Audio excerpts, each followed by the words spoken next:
Hi all, നമ്മൾക്ക് ചെറുപ്പം മുതൽ കേൾക്കുന്നതാണ് ഐസക് ന്യൂട്ടൺ മരച്ചുവട്ടിലിരിക്കുമ്പോൾ തലയിൽ ആപ്പിൾ വീണു എന്നും അതിനുശേഷമാണ് ഗുരുത്വാകർഷണ സിദ്ധാന്തത്തെക്കുറിച്ച് അദ്ദേഹം മനസ്സിലാക്കിയത് എന്നും.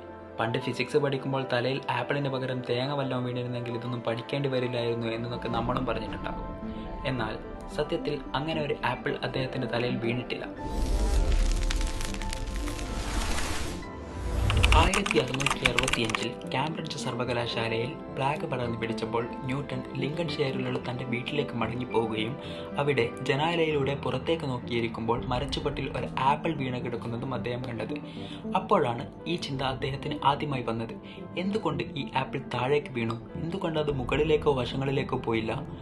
ഈ ഒരു നിരീക്ഷണമാണ് ഭൂമിക്ക് വസ്തുക്കളെ ആകർഷിക്കാനുള്ള ഗ്രാവിറ്റേഷണൽ ഫോഴ്സ് ഉണ്ടെന്നും ഇതേ ശക്തി തന്നെയാണ് ചന്ദ്രനെ അതിൻ്റെ ഭ്രമണപഥത്തിൽ നിലനിർത്തുന്നത് എന്നും ചിന്തിക്കാൻ അദ്ദേഹത്തെ പ്രേരിപ്പിച്ചത്.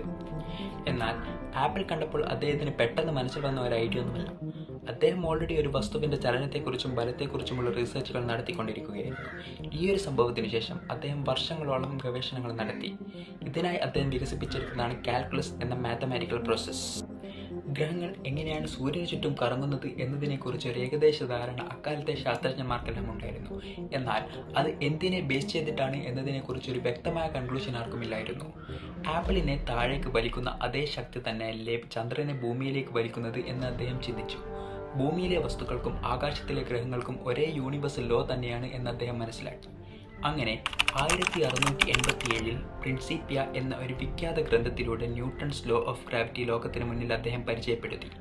പക്ഷേ അതിനിടയിൽ ഈ ആപ്പിൾ വീണ സംഭവം എങ്ങനെ പരന്നു എന്ന് ചോദിച്ചാൽ ന്യൂട്ടൻ്റെ സുഹൃത്തായ വില്യം സ്റ്റെക്ലിയാണ് ഈ കഥ ആദ്യമായി രേഖപ്പെടുത്തിയത്. 1752 അദ്ദേഹം എഴുതിയ ന്യൂട്ടൻ്റെ ജീവചരിത്രത്തിൽ ഈ ആപ്പിളിനെ പറ്റി പ്രതിപാദിക്കുന്നുണ്ട്. പിന്നീട് ഈ കഥ ജനങ്ങളിലേക്ക് എത്തിയപ്പോൾ കൂടുതൽ രസകരമാക്കാൻ വേണ്ടി തലയിൽ ആപ്പിൾ വീണു എന്ന രീതിയിലേക്ക് മാറിയതാണ് സംഭവം.